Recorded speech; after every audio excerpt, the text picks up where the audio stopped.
if you're experiencing FPS drops while playing Roblox, there are several adjustments you can make to improve your gaming experience. Follow these steps to optimize your performance. Step 1. Adjust graphics settings. Lower the graphics settings in Roblox.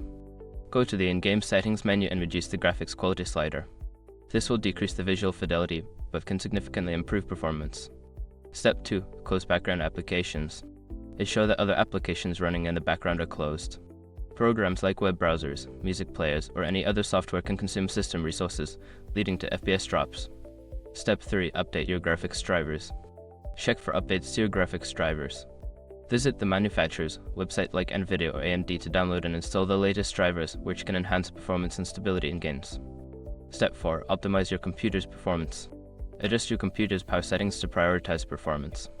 Go to the control panel, select power options, and set it to high performance. This can help your system allocate more resources to Roblox.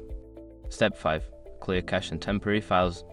Regularly clear your system's cache and temporary files.